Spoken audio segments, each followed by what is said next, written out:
ನಮಸ್ಕಾರ ಸ್ನೇಹಿತರೆ, welcome back to my channel. ಕೊನೆಗೂ ಕೂಡ ಗೃಹಲಕ್ಷ್ಮಿ ಏಪ್ರಿಲ್ ತಿಂಗಳ ಹಣದ ಬಗ್ಗೆ ಅಂದರೆ ಗೃಹಲಕ್ಷ್ಮಿ 21ನೇ ಕಂತಿನ ಬಗ್ಗೆ ಸಚಿವೆ ಲಕ್ಷ್ಮೀ ಹೆಬ್ಬಾಳ್ಕರ್ ಕಡೆಯಿಂದ ಒಂದು ಗುಡ್ ನ್ಯೂಸ್ ಬಂದಿದೆ. ಏನು ಗುಡ್ ನ್ಯೂಸು, ಎಲ್ಲ ಮಾಹಿತಿ ಮತ್ತು ಜಮಾ ಮಾಡುವಂಥ ಪ್ರಕ್ರಿಯೆಯಲ್ಲಿ ಸ್ವಲ್ಪ ಬದಲಾವಣೆ ಆಗಿದೆ ಅಂತಲೂ ಕೂಡ ಮಾಹಿತಿಯನ್ನು ಕೊಟ್ಟಿದ್ದಾರೆ. ಈ ಎಲ್ಲ ಮಾಹಿತಿ ಬೇಕು ಅಂದರೆ ದಯವಿಟ್ಟು ಯಾರೆಲ್ಲ ವಿಡಿಯೋ ನೋಡ್ತಾ ಇದ್ದೀರಾ ಪ್ರೂಫ್ ಸಮೇತ ನಿಮಗೆ ವಿವರಣೆಯನ್ನು ಕೊಡ್ತೀನಿ. ಚಾನಲ್ನ ಸಬ್ಸ್ಕ್ರೈಬ್ ಮಾಡಿಲ್ಲ ಅಂದರೆ ಸಬ್ಸ್ಕ್ರೈಬ್ ಮಾಡ್ಕೊಳ್ಳಿ, ಹಾಗೆ ಎಲ್ಲರೂ ವಿಡಿಯೋಕ್ಕೊಂದು ಲೈಕ್ ಕೊಡುವ ಮೂಲಕ ಸಪೋರ್ಟ್ ಮಾಡಿ, ಓಕೆನಾ. ಈಗ ನಿಮಗೆ ಗೊತ್ತೇ ಇದೆ, ಕಳೆದ ಫೆಬ್ರವರಿ ಮತ್ತು ಮಾರ್ಚ್ ತಿಂಗಳ ಹಣ ಬಿಡುಗಡೆಗೂ ಮುನ್ನ ಒನ್ ವೀಕ್ ಬಿಫೋರ್ ಅವರು ಬಂದು, ಈಗ ಆಲ್ರೆಡಿ ನಾವು ಫೆಬ್ರವರಿದು ಕ್ಲಿಯರ್ ಮಾಡಿದ್ದೇನೆ, ಮಾರ್ಚಿನ ಸ್ವಲ್ಪ ಸಮಸ್ಯೆ ಆಗಿತ್ತು, ಅದು ಶೀಘ್ರದಲ್ಲೇ ಕ್ಲಿಯರ್ ಮಾಡ್ತೇನೆ. ಈಗ ನಾವು ಏಪ್ರಿಲ್ ತಿಂಗಳ ಹಣ ಬಿಲ್ಲನ್ನು ಪ್ರಿಪೇರ್ ಮಾಡ್ತೀವಿ ಅಂಥೇಳಿ ಕಳೆದ ವಾರ ಅವರು ಸ್ಟೇಟ್ಮೆಂಟನ್ನು ಕೊಟ್ಟಿದ್ದರು. ಅವರೇನು ಮಾಹಿತಿ ಕೊಟ್ಟಿದ್ದಾರೆ ಅದನ್ನು ನಿಮಗೆ ಪ್ರೂಫ್ ಸಮೇತ ನಾನು ವಿವರಣೆಯನ್ನು ಕೊಟ್ಟಿದ್ದೆ ಕಳೆದ ಬಾರಿ ವಿಡಿಯೋ ಮಾಡಿದಾಗ. ಇವತ್ತು ಲೇಟೆಸ್ಟ್ ಬಂದಿರುವಂತಹ ಅಪ್ಡೇಟು, ಈಗೊಂದು 2 ಗಂಟೆ ಮುಂಚೆ ಮಾತಾಡಿರೋದು. ಅದರಲ್ಲೂ ಕೂಡ ಏಪ್ರಿಲ್ ತಿಂಗಳ ಹಣ ನಾವು ಈಗ ಆಲ್ರೆಡಿ ಕ್ಲಿಯರ್ ಮಾಡಿದ್ದೀವಿ ಅಂತ ಹೇಳಿ ಸ್ಟೇಟ್ಮೆಂಟನ್ನು ಕೊಟ್ಟಿದ್ದಾರೆ. ಕ್ಲಿಯರ್ ಮಾಡಿದ್ದೀವಿ ಅಂದರೆ ಏಪ್ರಿಲ್ ತಿಂಗಳ ಹಣ ಬಿಡುಗಡೆ ಏನಿದೆ ಪ್ರೋಸೆಸ್ಸು ಈಗ ಆಲ್ರೆಡಿ ಆಗೋಗಿದೆ. DBT ಮುಖಾಂತರ ನಿಮ್ಮೆಲ್ಲರ ಖಾತೆಗೂ ಹಣ ಜಮಾ ಆಗೋದು ಒಂದೇ ಬಾಕಿ ಇರೋದು ಅಂತ, ಓಕೆನಾ. ನಮ್ಮ ಕಡೆಯಿಂದ ಕ್ಲಿಯರ್ ಆಗಿದೆ ಅಂತ ಹೇಳಿದ್ದಾರೆ.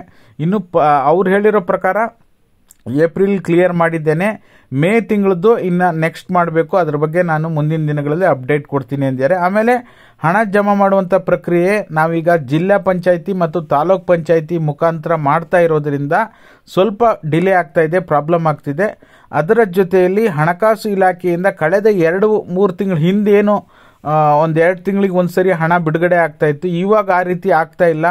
ಪ್ರತಿ ತಿಂಗಳು ಏನು 2200, 2300 ಕೋಟಿ ಹಣ ಹಣಕಾಸು ಇಲಾಖೆಯಿಂದ ಮಹಿಳಾ ಮತ್ತು ಮಕ್ಕಳ ಅಭಿವೃದ್ಧಿ ಇಲಾಖೆ ಬರಬೇಕಾಗಿದೆ, ಅದು ನಮಗೆ ಬಂದಿದೆ, ಏನೂ ತೊಂದರೆ ಇಲ್ಲ. ಹಣಕಾಸು ಈಗ ಬಿಡುಗಡೆ ಮಾಡಲಿಕ್ಕೆ ಹಣಕಾಸಿಂದ ಯಾವುದೇ ರೀತಿ ಪ್ರಾಬ್ಲಮ್ ಇಲ್ಲ ಅಂಥೇಳಿ ಮಾಧ್ಯಮದವರಿಗೆ ಉತ್ತರ ಕೊಟ್ಟಿದ್ದಾರೆ. ಎಲ್ಲೋ ಒಂದು ಕಡೆ ಈ ರೀತಿಯಾಗಿ ನಾವು ಕಳೆದ 3-4 ತಿಂಗಳ ಹಿಂದೆ ನೋಡೋದಕ್ಕೆ ಹೋದರೆ ಹಣ ಸ್ವಲ್ಪ ಜಮಾ ಫಾಸ್ಟಾಗಿ ಆಗ್ತಾಯಿತ್ತು, 5-6 ದಿನದಲ್ಲಿ ಎಲ್ರಿಗೂ ಹಣ ಜಮಾ ಆಗ್ತಾಯಿತ್ತು. ಇದೆಲ್ಲೋ ಒಂದು ಕಡೆ ನೋಡೋದಕ್ಕೆ ಹೋದರೆ ಸ್ವಲ್ಪ ಡಿಲೇ ಜಾಸ್ತಿ ಆಗ್ತಾಯಿದೆ. ಆಮೇಲೆ ಮಧ್ಯ ಸ್ವಲ್ಪ ಸ್ಟಾಪ್ ಆಗಿಬಿಟ್ಟು ಮತ್ತೆ ಜಮಾ ಆಗ್ಲಿಕ್ಕೆ ಶುರು ಆಗ್ತಿದೆ, ಈ ರೀತಿ ಕೂಡ ಆಗ್ತಾ ಇದೆ. ಹಾಗಾಗಿ ನೋಡೋದಕ್ಕೆ ಹೋದರೆ ತಾಲೂಕ್ ಪಂಚಾಯಿತಿ ಮತ್ತು ಜಿಲ್ಲಾ ಪಂಚಾಯತ್ ಸಿಬ್ಬಂದಿಗಳ ಮೂಲಕ ಹಣ ಜಮಾ ಆಗ್ತಾ ಇರೋದ್ರಿಂದನೇ ಲೇಟ್ ಆಗ್ತಾ ಇದೆ ಅಂತ ಹೇಳ್ಬೋದು. ಹಾಗಾಗಿ ಏನಾದರೂ ಮಾಡಲಿ, ಜಿಲ್ಲಾವಾರುನಾದ್ರೂ ಮಾಡಲಿ, ಮಹಿಳಾ ಮತ್ತು ಮಕ್ಕಳ ಅಭಿವೃದ್ಧಿ ಇಲಾಖೆಯಿಂದ ನೇರವಾಗಿ DBT ಮುಖಾಂತರ ಫಲಾನುಭವಿಗಳ ಖಾತೆಗೆ ಹಣ ಜಮಾ ಮಾಡಲಿ. ನಿಮ್ಗೇನು ಅನಿಸುತ್ತೆ ಕಮೆಂಟ್ ಮಾಡುವ ಮೂಲಕ ತಿಳಿಸಿ. ಆದಷ್ಟು ಬೇಗ ಮಹಿಳೆಯರ ಖಾತೆಗೆ ಹಣ ಬಿಡುಗಡೆ ಆಗಲಿ ಅನ್ನೋದು ನಮ್ಮೆಲ್ಲರ ಅಭಿಪ್ರಾಯ, ನಮ್ಮ ಒಂದು ಅಭಿಲಾಷೆ ಕೂಡ ಅದೇ ಆಗಿದೆ. ಹಾಗಾಗಿ ಕೊನೆಗೂ ಕೂಡ ಅಪ್ಡೇಟನ್ನು ಕೊಟ್ಟಿದ್ದಾರೆ. ಅಟ್ಲೀಸ್ಟ್ ನಾವು ಕೂಡ ಇದನ್ನೇ ಬಯಸ್ತಾ ಇರೋದು. ಪ್ರೋಸೆಸ್ ಆಗೋಗಿದೆ 21ನೇ ಕಂತು, 22ನೇ ಕಂತು ಸ್ವಲ್ಪ ಲೇಟ್ ಆಗ್ಬೋದು, ಬಟ್ 21ನೇ ಕಂತು ಅಂದರೆ ಏಪ್ರಿಲ್ ತಿಂಗಳ ಹಣ ಪ್ರೋಸೆಸ್ ಅಂತೂ ಆಗೋಗಿದೆ. ನಿಮ್ಮೆಲ್ಲರ ಖಾತೆಗೂ ಶೀಘ್ರದಲ್ಲೇ ಜಮಾ ಆಗುತ್ತೆ, ಯಾವುದೇ ರೀತಿ ಪ್ರಾಬ್ಲಮ್ ಇಲ್ಲ. ದಿನಾಂಕವನ್ನು ಯಾವುದೇ ದಿನಾಂಕ ನಿಗದಿಪಡಿಸಿಲ್ಲ, ನಾವು ಕ್ಲಿಯರ್ ಮಾಡಿದ್ದೀವಿ ಅಂತ ಹೇಳಿದ್ದಾರೆ. ನಾನು ಈಗೆಲ್ಲ ಏನು ಸ್ಟೋರಿ ನಿಮಗೆ ಹೇಳ್ತಾ ಬಂದೆ, ಇದು ನಾನು ಹೇಳಿರೋದಲ್ಲ, ಅವ್ರೇನು ಮಾತಾಡಿದ್ದಾರೆ ಟೆಲಿಗ್ರಾಮ್ ಮತ್ತು ವಾಟ್ಸಪ್ ಚಾನಲ್ನಲ್ಲಿ ಹಾಕಿರ್ತೀನಿ, ಮಿಸ್ ಮಾಡದೆ ನೋಡಿ.